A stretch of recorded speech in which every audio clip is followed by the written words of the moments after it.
ताज्या घडामोडींसाठी स्वानंद न्यूजला सबस्क्राइब करा आणि बेल आयकॉनवर क्लिक करा। अरे क्या हो गया, क्यों रोई जा रही है? तुम मुझे छोड़ तो नहीं दोगे ना? मैंने वादा किया है तुझसे, तोड़ूंगा नहीं, साथ रहूंगा या मर जाऊंगा, छोड़ूंगा नहीं। इंस्टाग्रामवर रील बनवून एका 25 वर्षीय तरुणाने मोठा गाव मानखोली पुलावरून खाडीत उडी मारल्याची घटना आज दुपारी 2:30 वाजण्याच्या सुमारास घडली आहे। याची माहिती मिळताच विष्णुनगर पोलीस घटनास्थळी दाखल झाले, तर अग्निशमक दलाचे जवान तात्काळ घटनास्थळी जाऊन शोध कार्य सुरू केलं।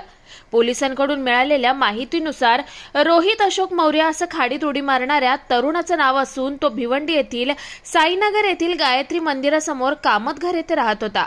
रोहित दुपारी मित्रासोबत मोठा गाव मानकोली पुलावर रील काढण्यासाठी आला होता। मित्रांसोबत रील काढून झाल्यावर त्याने पुलावरून खाडीत उडी मारल्याचं मित्राने पोलिसांना सांगितलं। त्याने खाडीत उडी का टाकली याचं कारण अद्याप समजू शकलं नाही। आकाश साने, स्वानंद मीडिया, भिवंडी। ताज्या घडामोडींसाठी स्वानंद न्यूजला सबस्क्राइब करा आणि बेल आयकॉनवर क्लिक करा।